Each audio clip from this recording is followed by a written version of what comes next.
Uma boa noite a todos.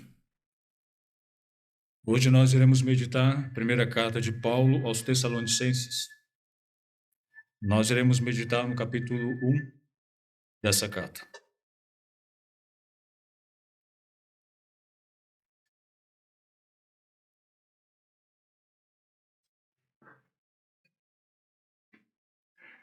Primeira Tessalonicenses, capítulo 1.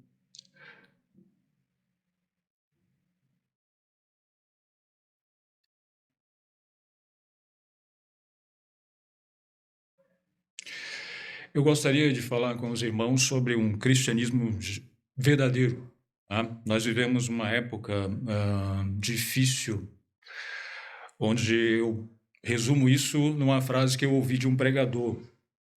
Ele disse que ele nunca imaginou que estaria defendendo o evangelho dos evangélicos. Infelizmente, isso é uma verdade, não é uma verdade nova.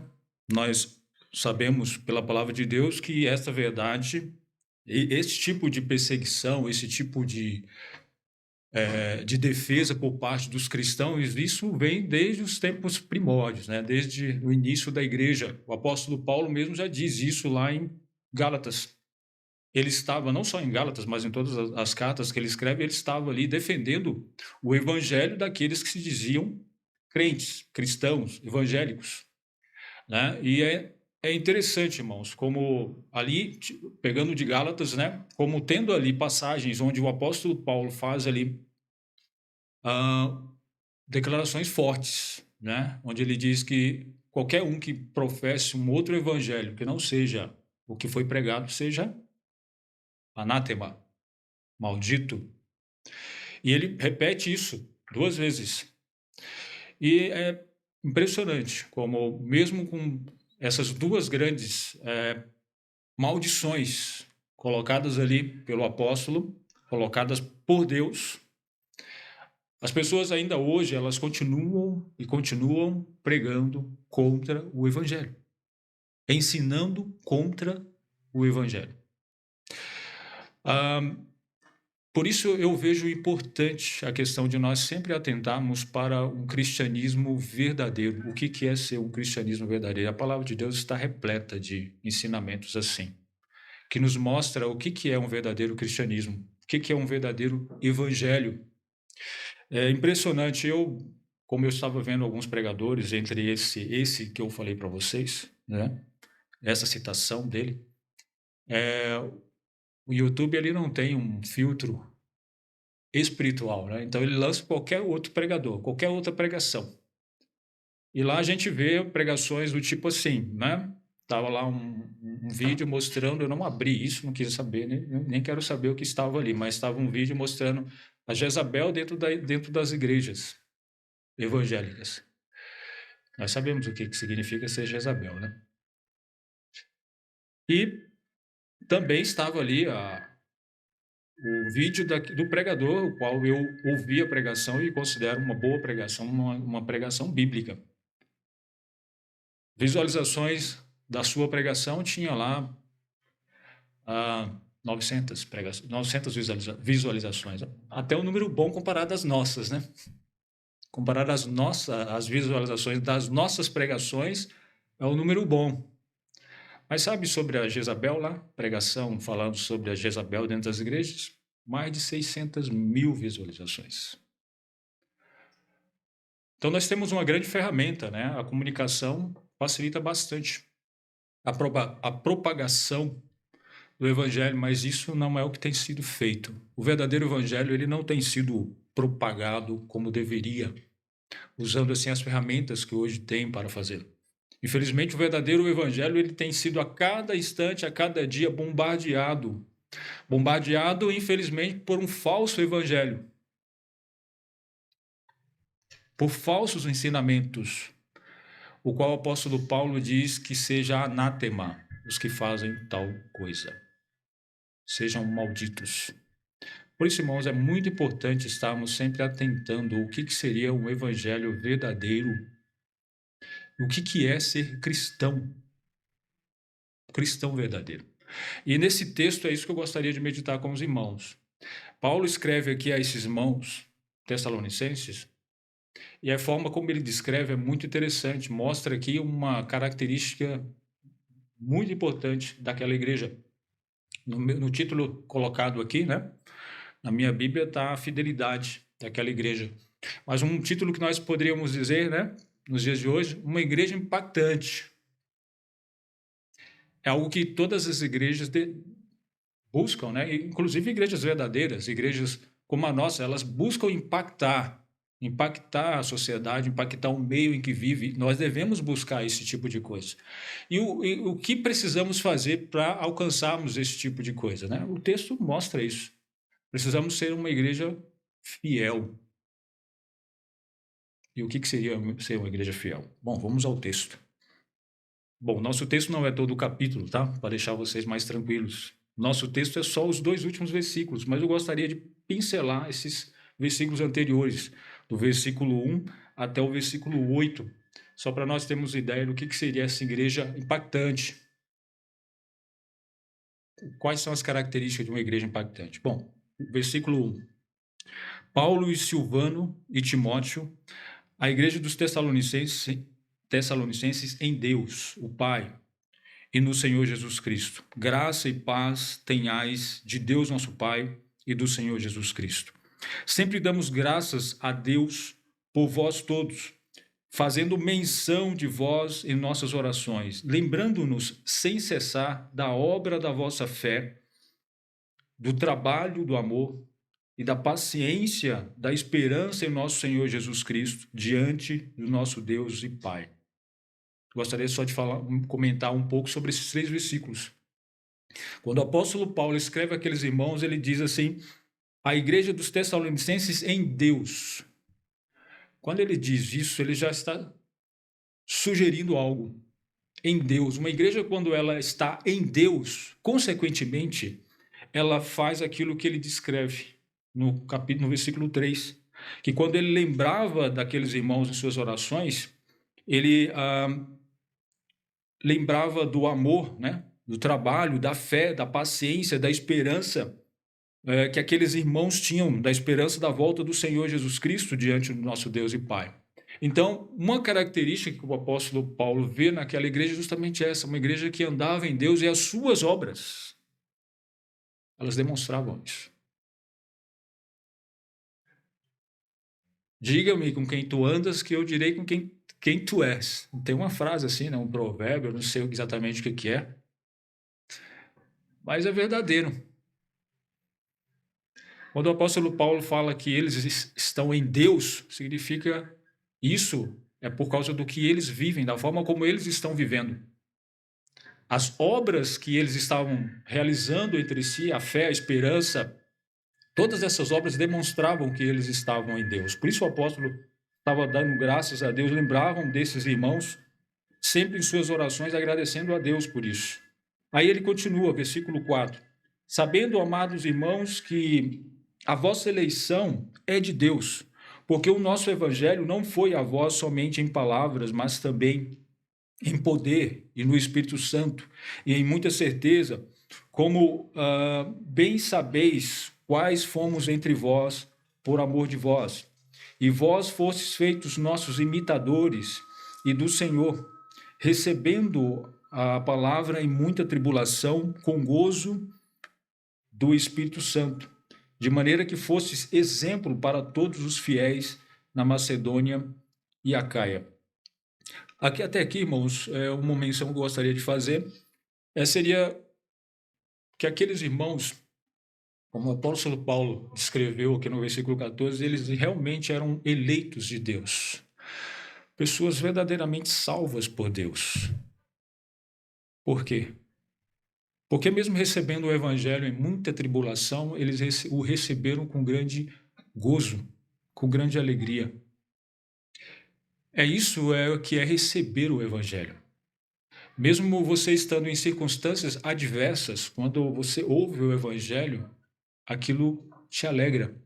Porque o que é o evangelho? Senão boas notícias, boas novas de salvação. Não de salvação da forma da sua dificuldade financeira, não salvação das suas enfermidades, não salvação de coisas meramente materiais que nós vemos neste mundo, mas a salvação da tua alma, daquilo que nós temos de mais importante, mais precioso. Essas são as boas novas que foram anunciadas e aqueles irmãos receberam isso com grande alegria. E eles eram realmente, verdadeiramente salvos, por quê? Porque eles eram imitadores.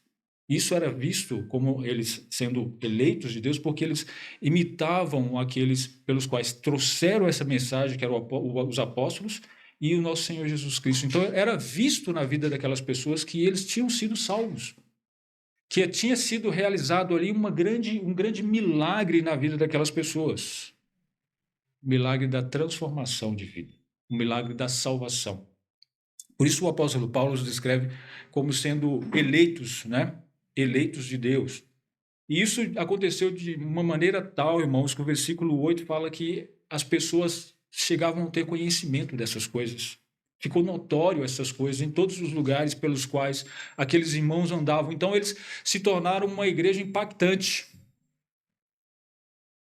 Uma igreja que fazia diferença no local onde eles existiam. Porque as suas obras demonstravam que Deus estava com eles, que eles pertenciam a Deus. Versículo 8. Porque por vós soou a palavra do Senhor, não somente na Macedônia e Acaia, mas também em todos os lugares a vossa fé para com Deus se espalhou, de tal maneira que já dela não temos necessidade de falar coisa alguma.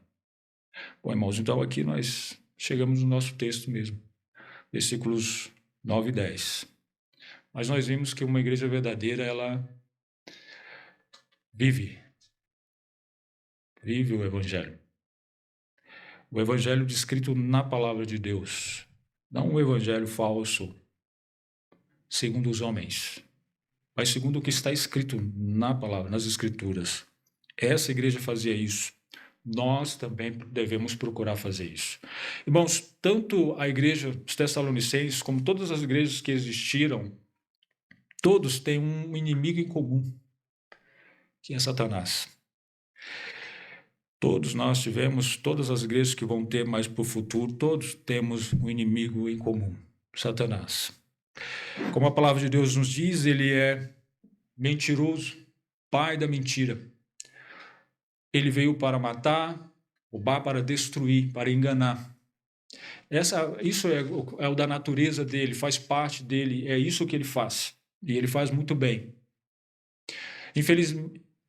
Infelizmente, irmãos, muitas pessoas pensam que o diabo está preocupado com o dinheiro deles, né? Algumas pessoas incrédulas, infelizmente, alguns até que se dizem cristãos, eles julgam as igrejas pelas contribuições. Claro, infelizmente, nós temos motivos para isso, porque o diabo, o enganador, ele usa muitos falsos profetas, falsos ensinadores, homens que estão interessados no dinheiro. Simplesmente interessados no dinheiro. Só que o diabo não está interessado no dinheiro. O diabo, o nosso inimigo, ele está interessado nas nossas almas. Não está preocupado se você vai dar dinheiro ou não para a igreja. Na verdade, os falsos ensinadores que ele usa para benefícios próprios, né, para ganhar dinheiros para si, esses falsos ensinadores é instrumento na mão dele.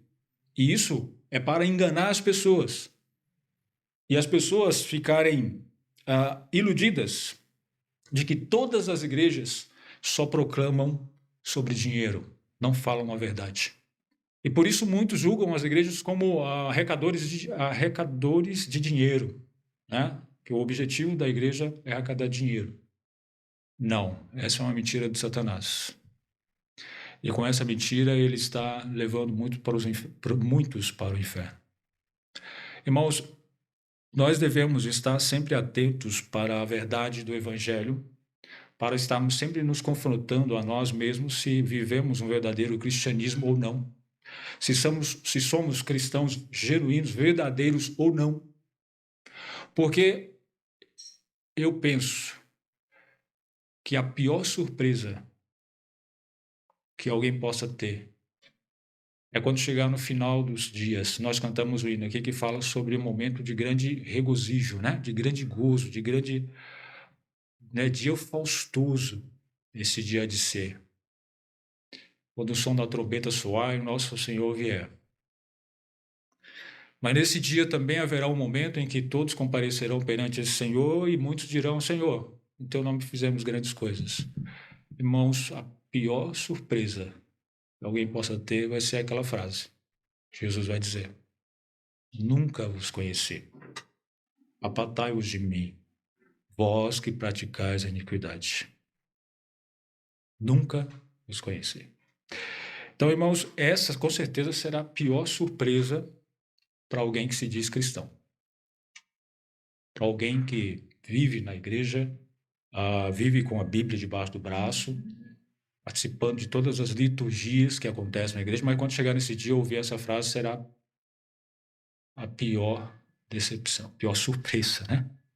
Uma infeliz surpresa.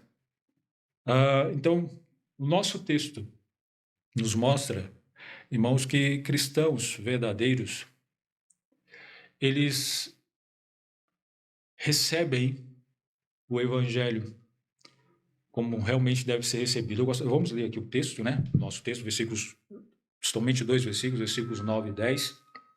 Diz assim: porque eles mesmos anunciam de nós qual a entrada que tivemos para convosco, e como dos ídolos vos convertestes a Deus para servir o Deus vivo e verdadeiro, e esperar dos céus o seu Filho, a quem ressuscitou dentre os mortos, a saber, Jesus, que nos livra da ira futura. Bom, aqui o apóstolo começa dizendo o que nesse primeiro versículo 9, né? Porque eles mesmos, fazendo referência ao versículo 8, né? O que ele tinha dito, porque eles mesmos anunciam de nós qual a entrada que tivemos para convosco. Qual a entrada? O que seria essa questão de entrada? O apóstolo Paulo, provavelmente ele esteja fazendo referência a mesma coisa que ele já citou em outros momentos, que é o entendimento de porta aberta. Qual a entrada, né? Quando chegamos, nós encontramos as portas abertas. Abertas a quê? Abertas ao Evangelho, abertas à pregação da cruz de Cristo. É essa a recepção que ele encontrou. Eu espero que esses bichos aqui não atrapalhem vocês prestarem atenção na pregação. Tá? Ok? Então, foi isso que ele estava, que ele provavelmente está querendo dizer. Aqui em Atos, né, capítulo 14, versículo 27, ele fala assim: e quando chegaram e reuniram a igreja, relataram quão grandes coisas Deus fizera por eles e como abrira aos gentios a porta da fé. Percebe? O apóstolo Paulo fazendo referência como Deus havia aberto a porta, né, da fé aos gentios. Como Deus tinha feito isso. O apóstolo Paulo ele tinha consciência, assim como os outros apóstolos, eles tinham consciência de que se Deus não abrisse as portas, se Deus não abrisse os corações, seria vão pregar o evangelho.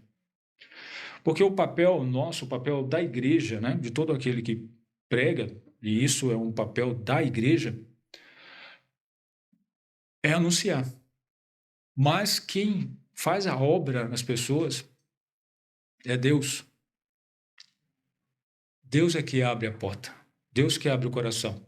Lá em Atos, no capítulo 16, se os irmãos atentarem lá, os irmãos vão perceber que o apóstolo Paulo ele quis ir para Bitínia, uma outra região, mas ele foi para a Macedônia depois que ele teve um sonho de um macedônico pedindo ajuda a ele. Capítulo 16 de Atos. E lá podemos perceber que quando ele chegou ali, houve, né, algumas pessoas que se converteram ao evangelho. De uma forma misteriosa, o Espírito Santo direcionou o apóstolo Paulo para aquela região. Impediu que ele fosse para Bitínia, para que ele fosse para Macedônia. E isso ele percebeu através de um sonho. E quando chegou ali, irmãos, ele encontrou aquela mulher, né, Lídia, vendedora de púrpura da cidade de Tiatira. E ali Deus abriu o coração daquela mulher para o evangelho. Versículo 13, tá? Eu não estou no texto, mas o versículo 13 fala isso. Deus abriu o coração para que aquela mulher crescesse no Evangelho. E também naquele texto, um pouco mais à frente, nós vemos a conversão, né? É claro que aconteceu muitas coisas até o apóstolo Paulo chegar ao cárcere ali, junto com Silas, e ali nós vemos a conversão do carcereiro. Então, irmãos, os apóstolos, eles acreditavam piamente de que a obra de salvação, ela pertencia a Deus, é Deus que fazia a obra, Deus que abria as oportunidades para a pregação do evangelho. Ele comenta sobre isso nesse texto também. Eu não lembro o versículo, mas ele estava acreditando piamente que Deus estava levando-os para que o evangelho fosse anunciado naquele lugar. Deus abriu a porta, a oportunidade, Deus abriu o coração. Então, essa recepção ao evangelho também aconteceu aos tessalonicenses. Aqueles irmãos de Tessalônicas, eles abriram seus corações para o evangelho. E o evangelho, irmãos, não é uma mensagem de que Jesus veio para nos ajudar com os nossos problemas desta vida. Jesus veio para nos salvar da ira futura, como fala o nosso texto. Foi para isso que Jesus veio. E Deus amou o mundo de tal maneira que ele deu o seu Filho para que nós pudéssemos ser salvos dessa ira futura.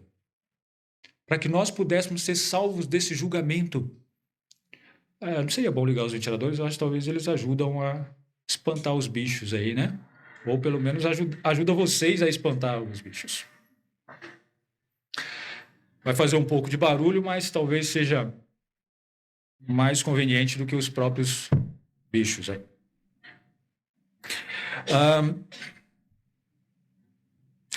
Aqueles irmãos tessalonicenses, eles haviam recebido a palavra de Deus verdadeiramente como sendo a palavra de Deus. Isso o apóstolo Paulo deixa bem claro aqui no capítulo 2, versículo 13, capítulo 2, versículo 13, ele fala assim: por isso também damos sem cessar graças a Deus, pois havendo recebido de nós a palavra da pregação de Deus, a recebestes não como palavra de homens, mas segundo é na verdade como palavra de Deus, a qual também opera em vós os que crestes. Percebe, irmãos, que o que o apóstolo Paulo diz é que aqueles irmãos receberam a palavra, a pregação da palavra, não como sendo uma pregação de homens, como sendo palavras de homens, mas como sendo a palavra de Deus. E é essa palavra de Deus que tem o poder para mudar as vidas. Tanto o que prega como o que ouve, ele precisa ter em mente de que a palavra pregada, ela é de Deus. Nós que temos o privilégio, a oportunidade de pregar o evangelho, nós temos que ter em mente de que não podemos pregar nada fora do evangelho, nada que não esteja nas escrituras, na palavra de Deus. Nós temos que nos concentrar para entendermos o que Deus quer nos dizer, nos ensinar na sua palavra e passá-lo com fidelidade. Essa é a obrigação de todo aquele que prega. E a obrigação de quem está sentado é atentar para que, se Deus realmente está falando, você é o homem. Constantemente nós citamos, os bereanos, que eles foram chamados de honrosos. Por quê? Por que foram chamados de honrosos? Porque enquanto o apóstolo Paulo pregava, eles conferiam para ver se ele pregava realmente as Escrituras. É isso que nós devemos fazer. Porque o que eu e você viemos fazer aqui não foi ouvir palavras de homens, mas a palavra de Deus. É isso que nós viemos ouvir na igreja. É a Deus que viemos cultuar, não a homens. Infelizmente, muitos estão enchendo igrejas atrás de palavras de homens. Palavras que levantam o seu ânimo, que tire palavras de autoajuda, que tira de uma circunstância difícil e a pessoa entra dentro do templo e sai flutuando, Mas, infelizmente, não é flutuando porque os seus pecados foram tirados dos seus ombros. Flutuando porque o seu ego foi amassageado de tal forma que é como se ele estivesse pisando nas nuvens. A palavra de Deus, ela não massageia o ego dos homens. A palavra de Deus não glorifica o homem. A palavra de Deus glorifica a Deus. É por isso que a obrigação de quem prega é passar a palavra de Deus. A obrigação de quem ouve é ouvir aquilo que Deus quer dizer, não o que o homem está dizendo. Então, aqui o apóstolo Paulo diz, né, aqueles irmãos que eles receberam, eles tiveram uma boa recepção. A quê? Ao Evangelho. A palavra de Deus. E foi isso que fez com que eles crescem, operasse grande poder na vida daqueles irmãos. Aqui ainda nesse versículo, né, ele diz aqui: tivemos para convosco, e como dos ídolos vos convertestes a Deus. Então, irmãos, nós vimos, primeiramente, o cristão verdadeiro, ele recepciona o evangelho verdadeiro. Ele dá ouvidos ao evangelho verdadeiro. Ele crê no evangelho verdadeiro. Segundo ponto, o cristão verdadeiro, ele se volta para Deus, abandonando os ídolos. Eles, como Paulo diz aqui, né? Eles se convertem, se converteram a Deus. Deixaram os seus ídolos e se voltaram para Deus. Essa palavra converter, ela é muito próxima, não diria sinônima, mas muito próxima de arrependimento. De você se arrepender, tanto que a gente vê ela em um mesmo texto, como se fazendo referência uma com a outra. Um texto que se refere a arrependimento. Um exemplo disso, gostaria de citar para os irmãos, é Atos 26, versículo 18. Ele fala assim: como abrindo os olhos dos gentios para que eles se convertam das trevas para a luz e do domínio de Satanás para Deus, para que recebam o perdão dos pecados. O perdão dos pecados ele está ligado ao arrependimento, à fé. Ele vai falar melhor disso no versículo 20. Há uma ligação entre conversão e arrependimento. Há uma ligação entre, a gente às vezes se vê nessa questão, né? Quem vem primeiro, fé ou arrependimento, né? Qual a relação entre fé e arrependimento? Eu penso que a fé e o arrependimento é uma ligação tão próxima que poderíamos dizer que são faces de uma mesma moeda. Faces de uma mesma moeda. Não há um arrependimento sem uma verdadeira fé e nem uma fé verdadeira sem um arrependimento. As duas coisas são necessárias. Então, houve na vida desses irmãos um arrependimento. Eles se arrependeram e converteram. Viraram 180 graus e voltaram para trás das suas obras. Em vez de buscar os ídolos, eles agora estavam buscando a Deus, o Deus único e verdadeiro. Eles se arrependeram dos seus pecados. Então, a nossa crença em Deus, né, a nossa fé, ela gera uma ação. E qual é essa ação? A ação de voltar-se, de converter-se dos nossos maus caminhos, das nossas atitudes. Talvez alguns de nós poderíamos pensar, né? Bom, isso é interessante, né? Voltar dos ídolos, como o apóstolo Paulo fala a esses irmãos. E como dos ídolos vos convertestes a Deus. É interessante, mas eu não tenho ídolos. Nunca me dobrei perante ídolos. Alguns de nós podemos pensar isso. Mas a verdade é que todos nós, quando éramos incrédulos, nós tínhamos ídolos. Ídolos não são imagens somente. Às vezes nós resumimos ídolo como uma estátua. Esse é um ídolo. E você se prostra àquele ídolo, você adora, você venera, você faz suas orações àquele ídolo. Nós dizemos que isso é um ídolo. Mas nós esquecemos que a raiz do ídolo é o eu. Eu. É o nós, eu. Essa é a raiz do ídolo. Nós, muitas das vezes, fazemos um ídolo pensando, não no ídolo, mas pensando em nós mesmos. E naquilo que aquele ídolo pode fazer por nós. Então, o ídolo sou eu, não, muitas das vezes, não aquele objeto. Muitas pessoas, elas têm se apegado a Jesus Cristo como um ídolo.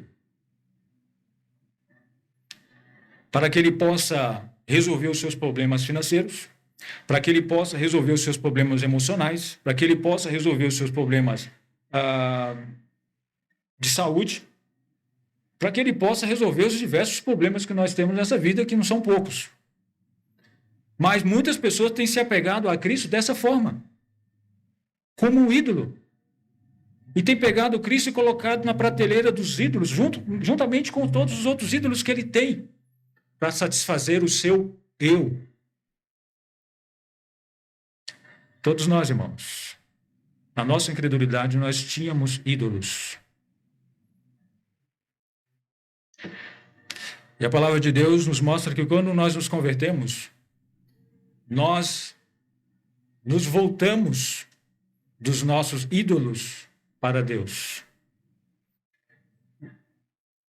É você deixar para trás os ídolos. O apóstolo Paulo está dizendo que aqueles irmãos tessalonicenses, eles não pegaram Jesus Cristo e colocou na prateleira juntamente com os outros ídolos. Não. Eles destruíram todos os outros ídolos e se voltaram somente para Deus. Tem um pregador que qual nós gostamos muito, né, Spurgeon? Ele fala assim, que a conversão é a volta completa de um homem para odiar o que ele amava e amar o que ele odiava. Isso é uma verdadeira conversão. Quando nós tínhamos o eu como ídolo, nós odiávamos o verdadeiro evangelho. Nós odiávamos a Deus, nós odiávamos a palavra de Deus, por quê? Porque a palavra de Deus sempre nos confronta. Sempre confrontava o nosso pecado e nós não gostávamos disso. Hoje ela continua confrontando o nosso pecado, amém? Só que nós não odiamos isso. Nós procuramos nos moldar isso. Mas antes, quando nós tínhamos o nosso eu como ídolo, nós odiávamos isso. Por se converter a isso, é deixar o ídolo, o eu, e se voltar para Deus. Se voltar a amar as verdades, os ensinamentos de Deus.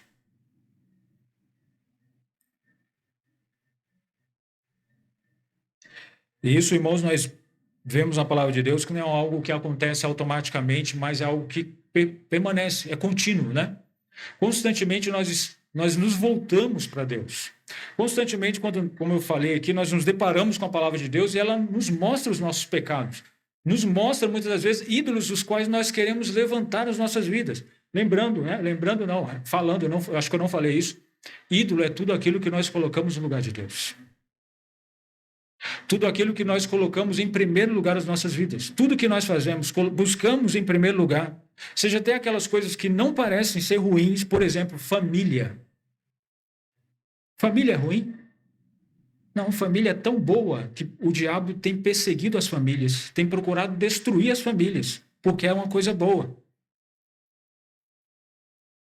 Mas se nós pegamos as nossas famílias e colocamos no lugar de Deus, isso passa a ser ruim, porque se torna um ídolo. Tudo que nós colocamos no lugar de Deus é um ídolo. E nós devemos deixá-lo. Devemos voltar para Deus. E a palavra de Deus está sempre nos mostrando isso. Os nossos pecados, os ídolos que muitas das vezes nós levantamos, e nós devemos estar sempre deixando esses ídolos, deixando o pecado. Então, é um processo contínuo, que começou na nossa conversão e vai até o fim das nossas vidas. Aqui no nosso texto, ainda no mesmo versículo, né, o apóstolo ele fala assim, que os cristãos, eles servem o Deus vivo e verdadeiro. Eles voltaram dos seus ídolos para servir o Deus vivo e verdadeiro.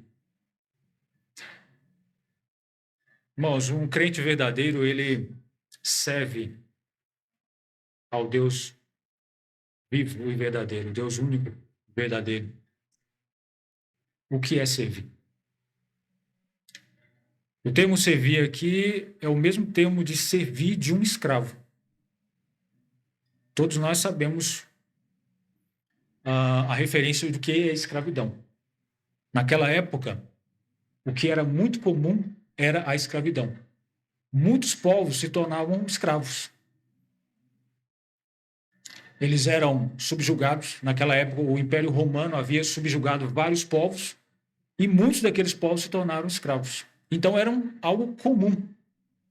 Hoje, mesmo que nós não vivemos aquela época, mas nós todos, eu acredito, temos ciência o que é ser um escravo.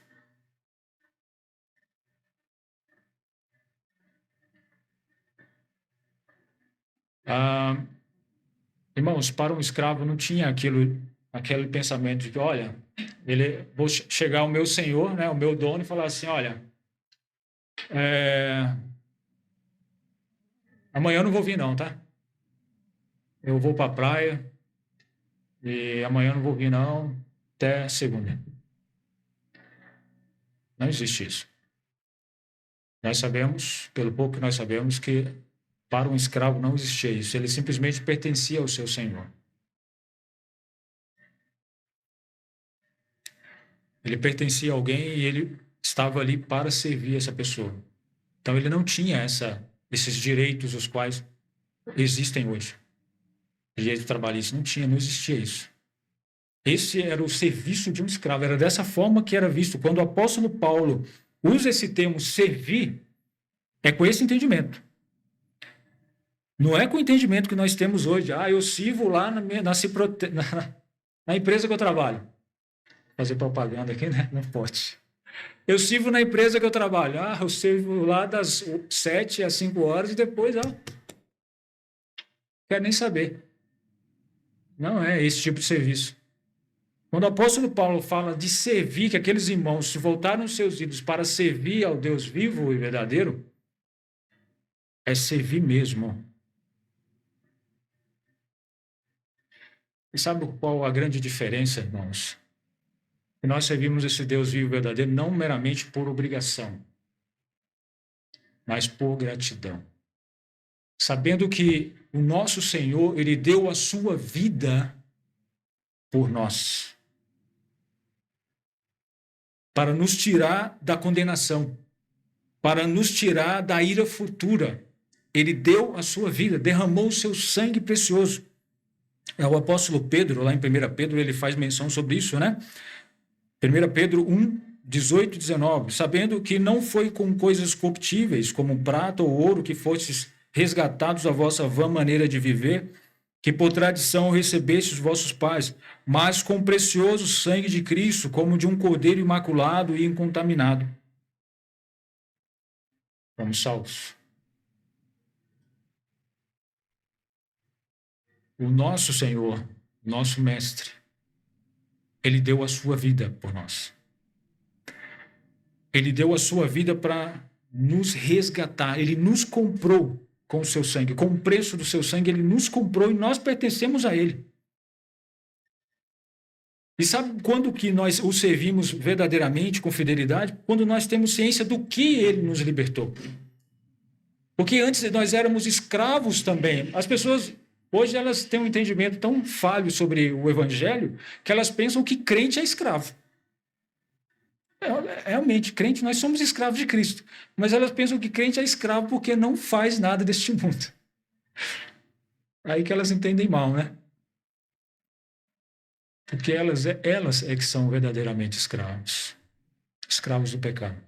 A palavra de Deus diz que Cristo nos salvou da escravidão do pecado para nós sermos escravos da justiça. Irmãos, não precisa ser muito santo para olhar para as pessoas e ver o quanto elas estão entregues ao pecado e o quanto isso é prejudicial a elas.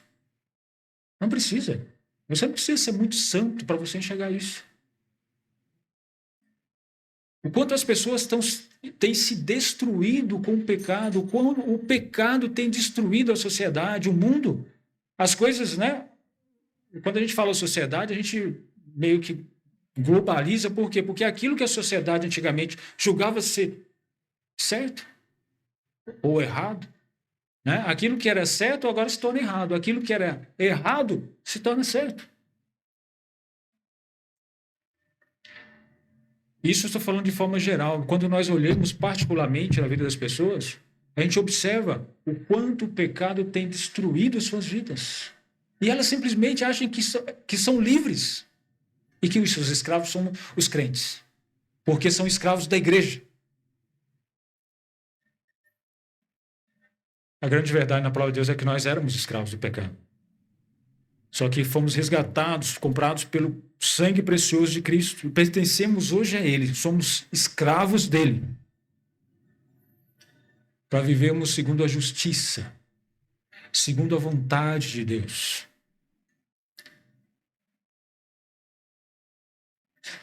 Foi por isso que Ele nos resgatou. Foi para isso que Ele nos salvou. E Ele fala, Deus vive verdadeiro. Por que Deus vive verdadeiro, né? Nós fomos tirados para servir esse Deus vivo e verdadeiro. Qual a referência que o apóstolo Paulo está fazendo aqui? Provavelmente porque naquela época existiam muitos ídolos. Provavelmente não, lá existia muitos ídolos, né? Os Tessalonicenses havia muitos ídolos naquela época. Não só naquela região, naquela cidade, mas em muitas outras cidades. A idolatria tomava conta e existiam muitos ídolos. E as pessoas se prostravam a esses ídolos. Algumas dessas pessoas, elas criavam esses ídolos e adoravam esses ídolos para tentar aplacar a ira de Deus. Outras se prostravam a esses ídolos para tentar obter vantagem desses ídolos, né? O Deus do sol, o Deus da chuva, o Deus da colheita, e criava-se vários ídolos e serviam esses ídolos com o objetivo de ter alguma coisa. Só que o apóstolo diz que o Deus vivo e verdadeiro é um único. Só existe um. O que significa que todo o resto é falso. Todos os ídolos, os deuses levantados pelos homens, são falsos. Só que a grande verdade, irmãos, é que por trás desses ídolos existem demônios verdadeiros. Demônios. E esses demônios não são falsos, são verdadeiros. E o objetivo deles é sempre cegar as pessoas. É sempre escravizar as pessoas. Não deixando que elas enxerguem a verdade do Evangelho de Jesus Cristo. A salvação em Jesus Cristo. A necessidade que eles têm de Jesus Cristo. Quando nós somos chamados para servir a esse Deus único e verdadeiro, irmãos, nós temos que ter em mente que nós não somos chamados para servi-lo uma única vez na semana, né? Como eu disse aqui, a questão do meu trabalho. Nós não somos chamados para servir a Jesus Cristo, ao Senhor, somente no domingo. Eu vou na igreja todo domingo, então eu estou servindo a Cristo. Eu vou na quarta-feira, já estou fazendo hora extra. Como eu disse, o servo, ele não tinha folga. Esse era o entendimento de servo, de servir ao seu Senhor, ao seu mestre, ao seu dono.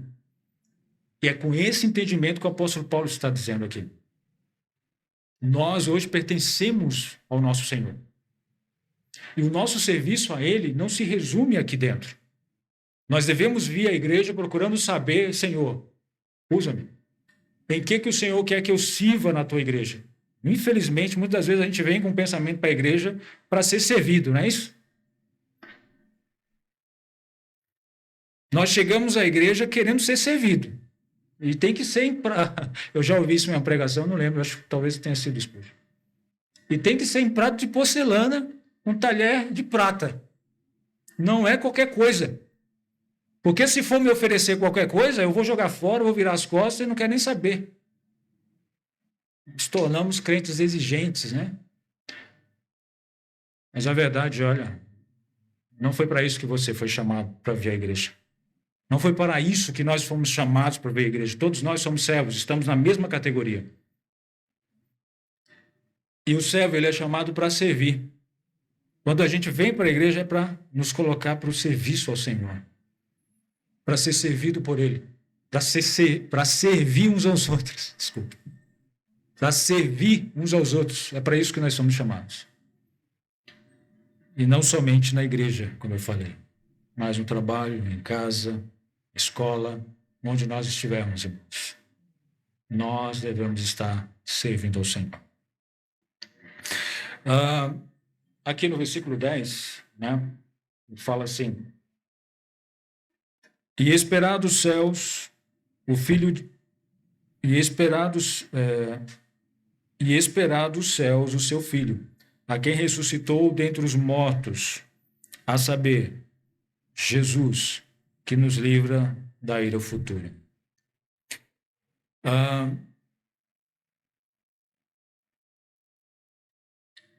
Aqui tem várias verdades, eu gostaria de passar rapidamente sobre elas. Esperar do céu. Aqueles irmãos, o apóstolo Paulo pregava isso com frequência, falava esses ensinamentos com frequência em todas as cartas. Não somente o apóstolo Paulo, mas também os outros apóstolos, sempre falavam da volta de Cristo. Porque, irmãos, aquela época eram épocas difíceis. Épocas difíceis, onde os cristãos eles eram mortos por causa do evangelho, por ser cristãos, por pregar o evangelho. E sabe qual era o consolo deles? Ouvir falar da volta de Cristo. O maior consolo do crente, irmãos, não é se as coisas estão indo muito bem, se ele está com saúde, ou se ele está com a conta bancária, né, gorda, ou se na sua família está indo tudo bem, está todo mundo bem, né, tudo prosperando. Esse não é o consolo do crente, nunca foi. O consolo do crente está na volta do seu Senhor. Esse é o consolo do crente. Essa é a única mensagem que consola os crentes, que deve consolar os crentes. Porque a mensagem de prosperidade, ela consola qualquer um, até o incrédulo. Se você quer uma mensagem de consolo, de prosperidade material, em qualquer lugar aí você ouve. Vai na internet, procura lá mensagem sobre autoajuda e você vai ser consolado também, confortado. Mas se você é crente, se você é um cristão verdadeiro, a mensagem que vai confortar a sua vida, você é a volta de Jesus Cristo. E era isso que aqueles irmãos esperavam, e era isso que os apóstolos pregavam. Era isso que Cristo pregava. Quando Cristo ascendeu ao céu, o anjo chegou, os apóstolos ali, né, olhando para aquela subida, o anjo apareceu e falou: olha, da mesma forma que vocês o viste subir, ele vai voltar. Foi isso que confortou eles naquele momento.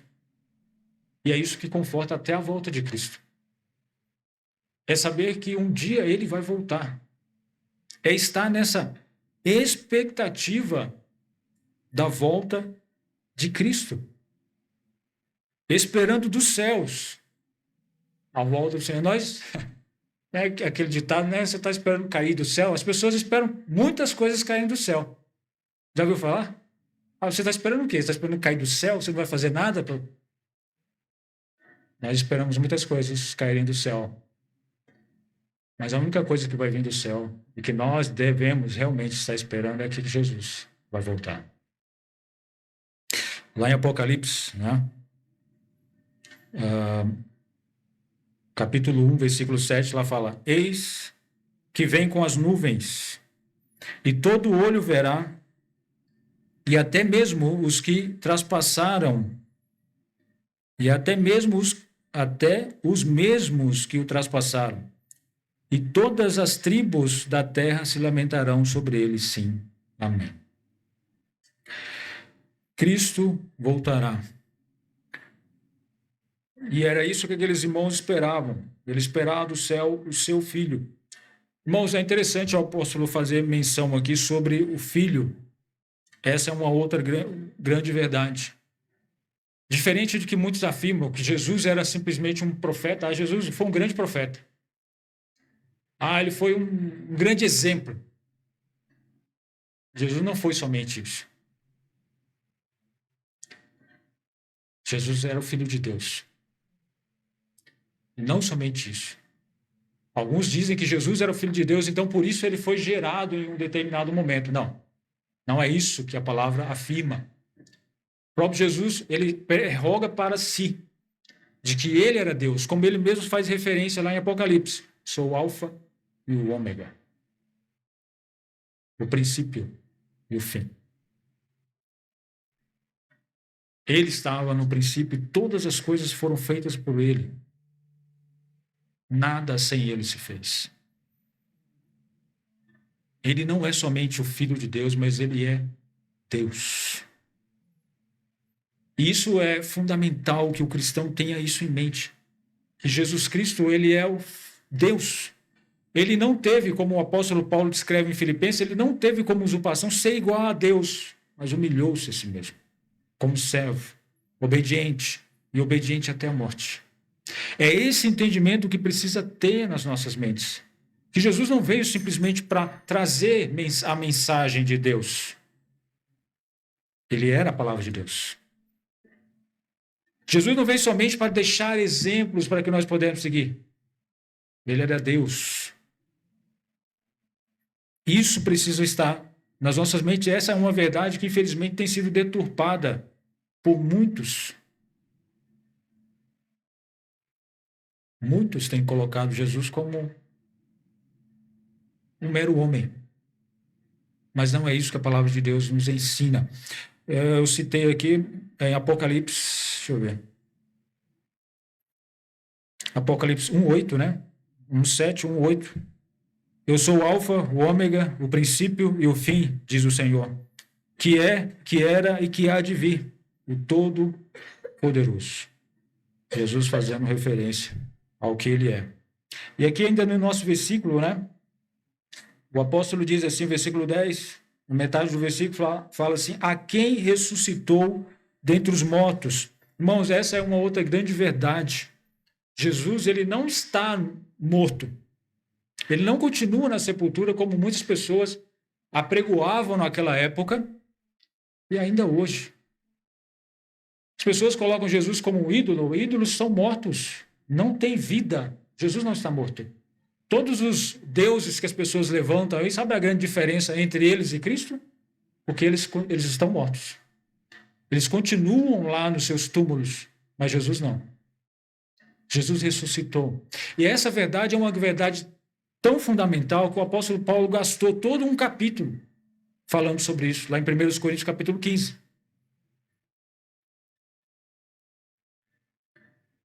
E ele fala que isso é tão importante que se Cristo não ressuscitou, a nossa fé é vã. E nós morreremos dos nossos pecados. Para você ver a importância de tudo isso, da questão da ressurreição de Cristo. Se ele não ressuscitou, o que eu faço aqui, nós estamos fazendo, olha, é tudo vão. E muitas pessoas colocam em descrédito, em dúvida, essa doutrina, esse ensinamento de que Cristo ressuscitou dos mortos. Aí ele continua, a saber, Jesus, uma outra grande verdade, Jesus foi o nome dado ao Filho de Deus. Como ele mesmo se refere em muitas ocasiões, Jesus, o Filho do Homem. O nome Jesus é uma grande referência à humanidade de Jesus. Irmãos, era necessário que ele fosse Deus, para que ele fosse capaz de morrer pelos nossos pecados, mas também era necessário que ele fosse homem, para que ele pudesse compadecer dos nossos pecados, pudesse sofrer a maldição que era devida a nós pelos nossos pecados.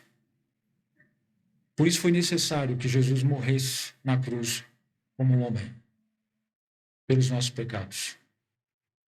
Essa é uma grande verdade que precisa estar na nossa mente e no nosso coração. Cristo veio e morreu pelos nossos pecados. Como a palavra de Deus ensina desde o início. Quando Adão pecou e Deus fez a promessa que Deus fez ali é que Jesus viria. Viria para nos salvar da condenação eterna, dos nossos pecados. E foi isso que aconteceu. E foi isso que ele fez. E essa verdade os apóstolos sempre mencionam sobre elas, porque são verdades necessárias. São verdades que mudam as nossas vidas. É o poder de Deus para a salvação do homem. E eu e você só nos tornamos cristãos verdadeiros quando nós cremos nessas verdades. De que Cristo veio e morreu pelos nossos pecados. Ele não veio simplesmente para me dar uma vida boa aqui neste mundo. Não foi para isso que ele veio. Ele veio para me salvar dos meus pecados. Da condenação eterna. Foi para isso que Cristo veio. E por último aqui, nesse versículo, que nos livrará da ira futura. Jesus nos veio para nos livrar da ira futura. Paulo, quando ele fala assim, nos livra, significa que nós precisávamos de um libertador, de um salvador, de alguém que nos livrasse. Isso significa que nós não conseguíamos nos livrar dessa ira futura. Nós, homens, não podemos nos salvar dessa condição, somente Cristo pode. As nossas ações, o que venhamos a fazer nesta vida, não pode nos salvar da ira futura. Somente Jesus pode. E essa ira futura, irmãos, ela é um fato. E ela irá acontecer. Aqui em Tessalonicenses, na segunda Tessalonicenses, capítulo 2, capítulo 1, desculpa, versículos 6 a 8, aqui nos mostra que Cristo virá, e com ele virá o juízo, a condenação. Fala assim, vamos ler o texto, versículos 6 a 8. Se de fato é justo diante de Deus que dê em paga tribulação aos que vos atribulam, e a vós que sois atribulados, descanso conosco, quando se manifestar o Senhor Jesus desde o céu, com os anjos do seu poder, com labareda de fogo, tomando vingança dos que não conhecem a Deus e dos que não obedecem ao evangelho de nosso Senhor Jesus Cristo. É dessa forma que Jesus virá. Ele não vai vir mais para morrer. Ele virá como rei, ele virá como juiz, trazendo vingança, trazendo juízo a todos aqueles que não creram em Deus, a todos aqueles que não creram no verdadeiro evangelho. Percebe a importância do verdadeiro evangelho? O porquê que Paulo sofria tanto quando ele observava um falso evangelho adentrando as igrejas? Porque é o verdadeiro evangelho que salva as pessoas. Que salva dessa ira futura. Irmãos, uma coisa que nós temos observado, infelizmente tem se tornado muito notório, é que essa mensagem de ira futura, ela não dá muito resultado. Não é muito atrativo falar sobre a ira futura, sobre um Deus irado, que irá punir todo o pecador que não crê em Cristo. Isso não dá resultado, isso não enche igrejas, não enche templos, né? Por isso as pessoas têm deixado de lado, e às vezes nós também nos deixamos levar por isso. achamos melhor não falar de um Deus, é meio desagradável, né? Falar de um Deus irado que vai punir as pessoas. Mas é essa a verdade que a palavra de Deus diz. Que esse Deus irá punir as pessoas com grande justiça. Nós estamos falando de um Deus santo. Irmãos, eu não aconselho você a fazer isso. Eu também não faço. Mas se nós pararmos um dia, não fiz e não quero fazer, pararmos um dia para olhar na internet as barbáries, os terríveis pecados que o homem comete, nós ficaremos traumatizados e não sairemos de casa de tanto medo. E nós julgamos essas pessoas dizendo assim, puxa vida, por que essas pessoas não são punidas pelo que elas fazem? Eu e você, meros pecadores, que somos tendentes a fazer as mesmas coisas que essas pessoas fazem. Se nós pensamos assim, imagine o Deus santo, santo, santo, santo, que não tem nenhum pecado. Quando ele olha para mim, para você e para todas as pessoas, ele só enxerga pecado. Você acha que se ele não julgar essas pessoas, ele continuará sendo um Deus justo? Não. Perante a sua santidade, ele não será um Deus justo. Se ele não julgar as pessoas, ele não será um Deus santo e justo.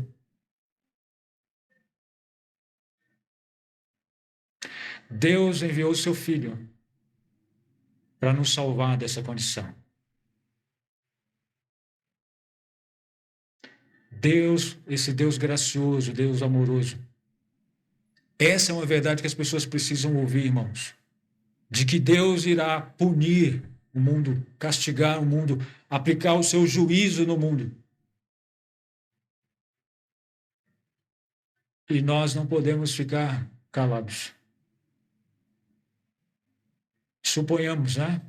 Eu tenho vontade de ir num cruzeiro. Mas depois de um pensamento assim, talvez eu até desista. Mas suponhamos que um cruzeiro, aquele belo cruzeiro, né? Aquele navio. Eu conheço uma pessoa que trabalha em um cruzeiro. Na verdade, conheço alguém que conhece essa pessoa. Um parente dele. E imagina, né? O cruzeiro ali.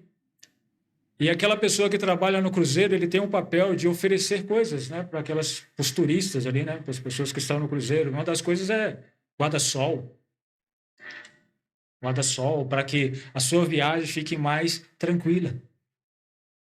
Fica mais confortável, né? Pensa aí no meio do marzão, aquele solzão, né? 40 graus, vai ficar uma viagem mais tranquila.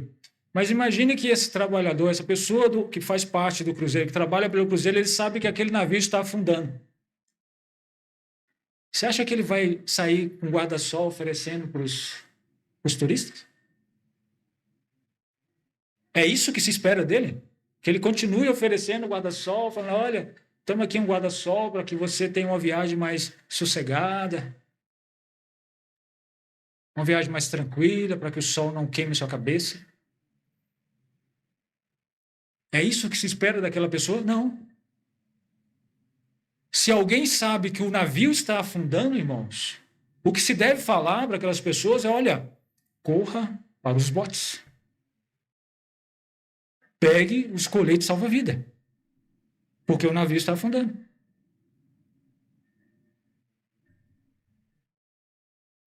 É isso que aquelas pessoas precisam ouvir naquele momento, porque as suas vidas estão em risco. Elas precisam ouvir que elas necessitam, elas corram. Estou me perdendo com as palavras aqui. Elas corram para os botes salva-vidas. Irmãos, o mundo em que nós vivemos, ele é um navio, um cruzeiro, um belo cruzeiro. Quantas coisas bonitas há no mundo, né? Mas ele é esse belo cruzeiro que está afundando. E a mensagem que as pessoas que estão nesse cruzeiro, nesse mundo afundando, precisam ouvir é que elas precisam de Cristo. Elas precisam do bote salva-vidas. Essa salvação somente em Cristo, irmãos. E isso, irmãos, foi anunciado pelos irmãos tessalonicenses. Isso foi falado por eles. O apóstolo Paulo faz menção disso no versículo 1, quando ele fala assim, os quais... Oh, desculpa, estou em outro texto aqui. Deixa eu voltar. 1 Tessalonicenses, voltando ao nosso texto, né? Versículo 9. Porque eles mesmos anunciam de nós qual a entrada que tivemos para convosco. Quem? Ele está falando aqui de algo que já estava acontecendo, no versículo 8. Porque por vós soou a palavra do Senhor, não somente na Macedônia e Acaia, mas também em todos os lugares a vossa fé para com Deus se espalhou de tal maneira que já dela não temos necessidade de falar coisa alguma. Então, o que aconteceu na vida daqueles irmãos se tornou notório. As pessoas estavam vendo aquilo acontecer. Elas ouviam, pelas atitudes daqueles irmãos, elas ouviam o que Deus tinha feito naquela igreja. Elas ouviam o evangelho, naqueles irmãos fiéis, né? E outras pessoas, elas ouviam sobre o evangelho através das atitudes daquela igreja. Irmãos, eu comecei falando sobre os meios de comunicação, é uma forma de nós anunciarmos o evangelho. É uma das épocas mais fáceis de anunciar o evangelho, porém tem se tornado uma das mais difíceis. Quando acontece alguma coisa boa conosco, nós fazemos questão das pessoas saberem. Né? Tem umas que é até extremo, né? As pessoas vão lá, estou tomando café, tiram Bom, se isso é bom, tudo bem. Se a pessoa está julgando que aquilo é algo muito bom, que as pessoas precisam saber, bom, paciência.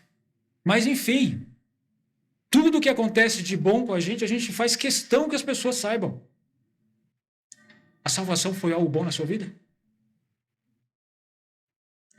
O evangelho de Jesus Cristo foi algo bom na sua vida? Se foi, nós deveríamos estar anunciando para as pessoas. Anunciando com a nossa boca e anunciando com as nossas vidas, como aqueles homens fizeram. Não estou dizendo que você não deve anunciar as coisas boas que acontecem com você. Muita cautela, é claro, né? Precisa ser tudo. Devemos anunciar as coisas boas que acontecem conosco, principalmente a salvação em Cristo Jesus. Então, irmãos, devemos olhar para as nossas vidas e estarmos, como cristãos genuínos, estarmos sempre nos questionando.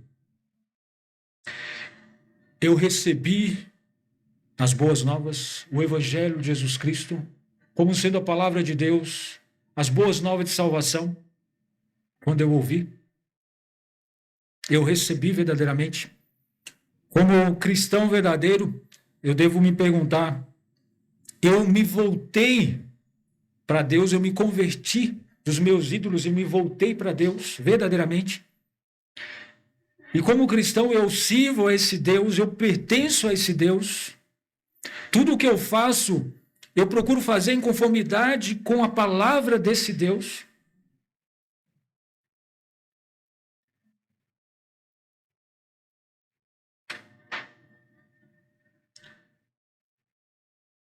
Se eu sou um cristão verdadeiro, eu espero ansiosamente a volta desse Deus?